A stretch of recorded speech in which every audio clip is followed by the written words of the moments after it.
Browns back in Berea getting ready to face the Bears, and the injury news just keeps piling up. Let's go back a day, Mary Kay, and let's talk a little bit about losing Jedrick Wills, losing Hurst. The Browns are starting to get thin on both sides of the line, and then, of course, they get bad news today, potentially, about Ogbo Okoronkwo. Yeah, you know what? The hits just keep coming one after another. But as you mentioned, yesterday we come to find out that both of their tackles are going to be out for the rest of the season. That's Dawand Jones, Jedrick Wills Jr. They thought that Jed might be able to make it back for the final few games with his knee injury, but not so. So that means all three top offensive tackles this season are down, and they're down to their fourth and fifth options. So just from an offensive standpoint, it's pretty bad right now. Yeah, and actually, when you look at that defensive side of the ball, Hurst was playing so well for this team, giving them production off the bench, and so was Ogbo. Yeah, I mean, Hurst especially, he was in the top 15 on PFF's pass rush win rate stat among qualifying interior D linemen. So that was a really great performance by him. He was having a career year. It seemed like he had finally turned the corner and was able to stay healthy, a guy who had struggled with injuries throughout his career. And then Ogbo, second on this team right now in sacks with 4.5 behind Miles. You seemed like the light was turning on for him a bit in this scheme. So that definitely would hurt because there hasn't been much sack production outside of Miles among those edge rushers. Yeah, Mary Kay, a little more on Ogbo. Obviously, he really fit in as that third edge rusher behind Miles and Za'Darius and was really thriving in Jim Schwartz's scheme. And so now you're looking at, you need guys like Alex Wright to step up. Sam Kamara was called up off the practice squad, but losing Ogbo, while he's not necessarily a starter technically, he's a key piece to this pass rush. Yeah, I mean, when you look at the rotation on the edges there, it's Miles, it's Z, it's Ogbo, and they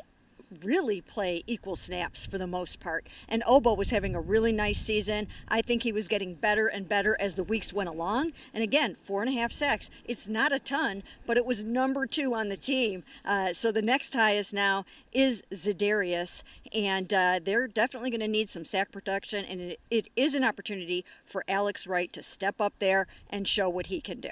Okay, let's talk about another key injury in Mary Kay. This is something you've been reporting. It did happen today. Grant Delpit goes on IR. He's going to need surgery on that groin injury. Kevin Stefanski did say today there's a chance he could be back if this team makes the playoffs, but his regular season at least is over. And now, with Juan Thornhill dealing with a calf injury, we could be looking at undrafted rookie Ronnie Hickman starting and undrafted second-year player D'Anthony Bell starting at safety. Yeah, it's pretty incredible. I mean, to think that you're down those two really good safeties right now, and so unfortunate about Grant. This happened on the same day that he signed his 3-year extension worth $36 million. It was supposed to be a good news, feel-good day, and then he goes down for the rest of the season. That's the final 4 games that he must miss after undergoing surgery on his torn groin muscle. But, as Kevin mentioned today, they are holding out some hope that he might be back for a playoff game or 2 or whatever, so they're all keeping their fingers crossed. And Ashley, if we went through the list of Browns defenders, who's having the best season, you wouldn't have to go real far to get to Delpit.